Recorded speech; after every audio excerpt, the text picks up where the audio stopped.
आप में से बहुत सारे बच्चे ऐसा कमेंट कर रहे थे कि मैम बीएससी नर्सिंग की कट ऑफ बताओ, नीट के थ्रू बीएससी नर्सिंग में एडमिशन कैसे ले वो प्रोसेस बताओ, और नीट के थ्रू बीएससी नर्सिंग के कौन कौन से कॉलेजेस हैं उसके बारे में बताओ। तो आज के वीडियो में मैं पूरा आपको जानकारी दे दूँगी कि नीट के थ्रू आप बीएससी नर्सिंग में कैसे एडमिशन लोगे, कहाँ एडमिशन लोगे, कैटेगरी वाइज कट ऑफ कितनी जाएगी, सब कुछ डिस्कस कर लेंगे, और कब से इसकी एडमिशन प्रोसेस चालू होगी ये भी डिस्कस कर लेंगे। तो चलो स्टार्ट करते हैं आज का वीडियो और डिस्कस करते हैं ये सारी बातें। इसके बाद आपके मन में नीट बीएससी नर्सिंग से रिलेटेड कोई डाउट नहीं रह जाएगा। Let's go. Hello everyone, welcome to Spark Up classes. This is Suman Yadav.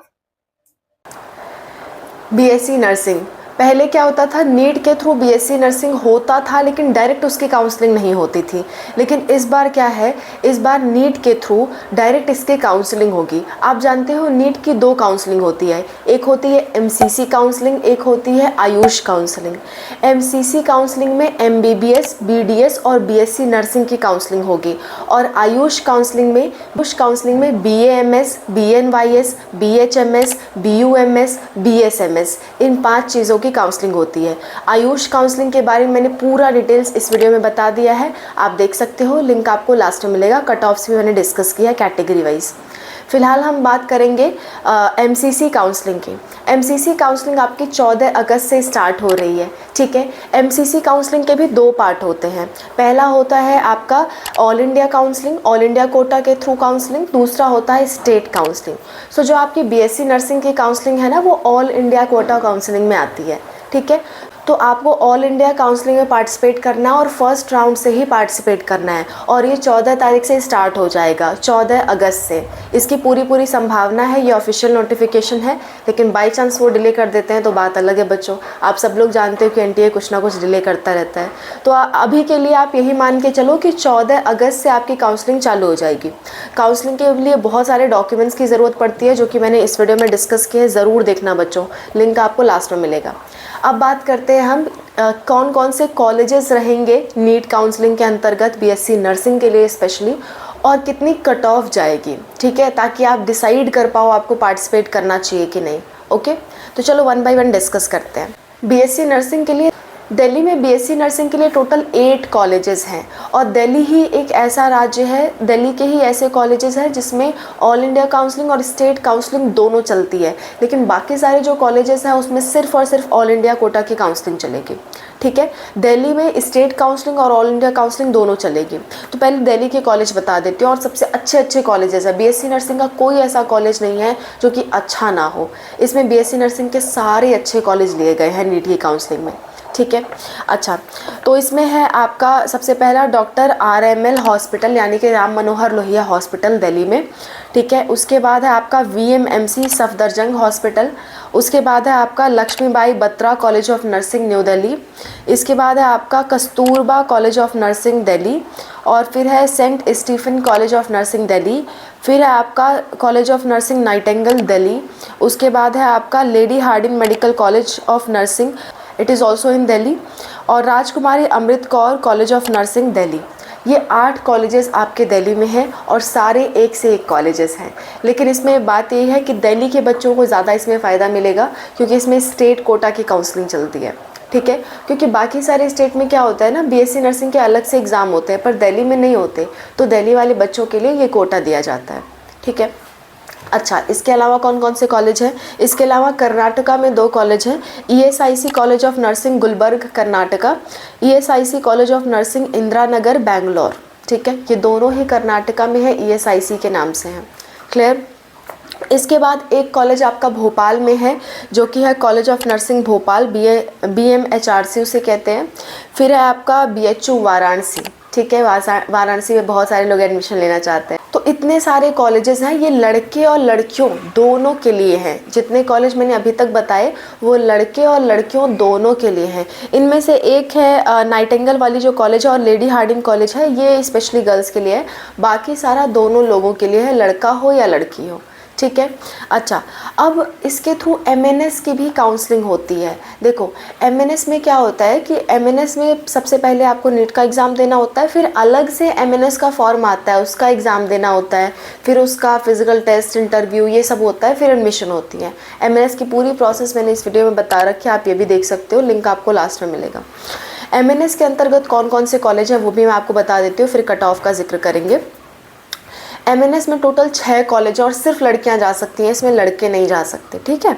और एमएनएस मतलब मैं कहूँ कि बीएससी नर्सिंग के लिए वरदान है। बीएससी नर्सिंग ऐसा कोई भी बीएससी नर्सिंग कोर्स नहीं है जिसके बाद डायरेक्ट जॉब लगती है और लाखों रुपए की जॉब लगती हो, लेकिन एमएनएस ऐसा कोर्स है, आपने कोर्स कर लिया उसके बाद डायरेक्ट टाइप की जॉब लगेगी, आपको कुछ भी करने की ज़रूरत नहीं है, बस अपना कोर्स अच्छे से करना है और आपको पास आउट करना है। और ये करने के बाद डायरेक्ट आपकी आर्मी, मिलिट्री, नर्सिंग, ये सब में जॉब लगती है नर्सिंग ऑफिसर के तौर पे, और मिनिमम सैलरी 1 लाख होती है, 1 लाख से स्टार्टिंग होती है और 2-2.5 लाख तक जाती है विद एक्सपीरियंस। तो one of the very best course for girls, क्योंकि लड़के तो नहीं जा सकते, पर लड़कियों के लिए बहुत ही अच्छा कोर्स है, ठीक है। ये आप इसमें एमबीबीएस की सैलरी से तुलना कर सकते हो। एमबीबीएस वालों को इतनी सैलरी नहीं मिलती बाहर में।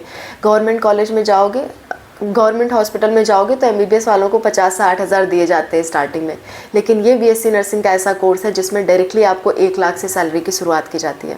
कॉलेज कौन कौन सा है? कॉलेज है एएफएमसी पुणे, ठीक है, ईस्टर्न कमांड कोलकाता। देखो इसके जो नाम है ना वो भी आर्मी टाइप के हैं, सेंट्रल कमांड, ईस्टर्न कमांड, ऐसे करके आपको नाम मिलेंगे।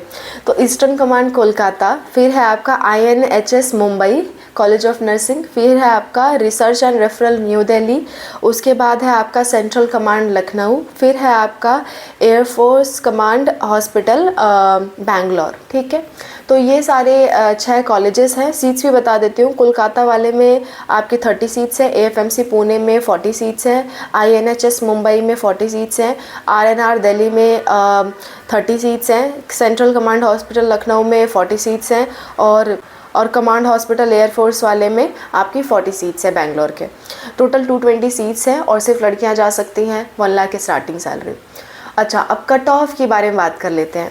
अगर मैं एमएनएस की स्पेशली बताऊं तो एमएनएस की कट ऑफ इस बार लगभग 500 तक जा सकती है, लेकिन अगर आपके 350-400 भी है ना तो भी आप पार्टिसिपेट करो, क्योंकि बहुत सारे लोग फिज़िकल में छट जाते हैं। इसमें मेडिकल टेस्ट होता है, बहुत सारे लोग मेडिकल में छट जाते हैं। तो जो लोग का मेडिकली फ़िट है, फिज़िकली फ़िट है, वो लोग ज़रूर, अगर 300-400 भी है तो भी वो पार्टिसिपेट ज़रूर करें, हो सकता है हो जाए, ठीक है। वैसे एक उम्मीद तो यही है कि कट ऑफ 500 तक जाएगी, लेकिन फिर भी आप चांस ले सकते हो, क्योंकि यहाँ पे मेडिकल टेस्ट होता है तो मैक्सिमम बच्चे छट जाएंगे। अच्छा, नेक्स्ट है कि बाकी कॉलेजेस की कट ऑफ बता देती हूँ। जो मैंने एमएनएस के अलावा जो कॉलेजेस बताएं उसकी कट ऑफ बता देती हूँ। अगर आप जनरल हो, ठीक है, तो 500 प्लस कट ऑफ मान के चल सकते हो, 500 से नीचे कट ऑफ नहीं जाएगी। हाँ, अगर आपके 50-60 नंबर ऊपर नीचे हैं तो भी पार्टिसिपेट ज़रूर करो सेफ्टी के लिए, ठीक है। 500 कट ऑफ तो जाएगी ही जाएगी। इसके बाद ओबीसी के लिए 470 प्लस कट ऑफ जाएगी, ईडब्ल्यूएस के लिए 470 प्लस, ठीक है, लगभग दोनों का सेम रहता है। एससी वालों के लिए 400 प्लस, एसटी वालों के लिए 350 प्लस और पीडब्ल्यूडी के लिए 300 प्लस। इसमें आप 10 नंबर एक्स्ट्रा ही मान सकते हो, इससे कम कट ऑफ गिरने के चांसेस बहुत ही कम है, क्योंकि इस बार इतनी ज़्यादा कट ऑफ गई है, इतने सारे बच्चों ने 500 प्लस स्कोर किया है जिसकी कोई सीमा नहीं है। आप जानते हो इस बार कट ऑफ और पेपर में काफ़ी दिक्कतें आई थी, तो मैं उसी हिसाब से कट ऑफ बता रही हूँ। पिछले साल से इसे कंपेयर ही नहीं किया जा सकता, क्योंकि पिछले साल के मुकाबले इस साल कट ऑफ काफ़ी ज़्यादा है। तो ये एक्सपेक्टेड कट ऑफ है, लेकिन फिर भी अगर आप जनरल हो, आपके 400 तक भी आ रहे हैं तो आप एक बार पार्टिसिपेट ज़रूर करो। पार्टिसिपेट करने से क्या होगा कि हो सकता है लास्ट राउंड तक आते आते आपको मिल जाए, पर चांसेस कम है। 500 तक ही जनरल वालों को मिलने के चांसेस है, फिर भी 400 वाले एक बार रिस्क ले सकते हैं, ठीक है। लेकिन इसका 200, 250, 150 है, उनका रिस्क लेने का कोई मतलब नहीं है। ओके, आप दूसरे एग्ज़ाम की प्रिपरेशन करो या फिर आप प्राइवेट कॉलेज की तरफ जाओ, ये आप कर सकते हो। So this is all about the video. Thank you so much for watching. I hope आपको पूरी बात समझ में आ गई होगी। मैंने काउंसलिंग की प्रोसेस भी बता दी, काउंसलिंग की डेट भी बता दी, मैंने आपको कट ऑफ भी बता दी, कॉलेजेस भी बता दिए, सब कुछ मैंने आपको बता दिया, ठीक है। और भी कोई दिक्कत कोई परेशानी आएगी आप कमेंट्स में मेंशन करना। मैं और अनूप सर आपकी हेल्प के लिए हमेशा तैयार हैं। और हम लोग का एक और चैनल है बच्चों, @अनूप सुमन यात्रा नाम से आप उसे सर्च कर सकते हो यूट्यूब पे। ये हमारा व्लॉगिंग चैनल है एंड ट्रैवलिंग से रिलेटेड चैनल है। आई होप आपको पसंद आएगा, ज़रूर बताना। और it is just for entertainment purpose, so आप उसे देख सकते हो। Thank you so much for watching, bye, take care.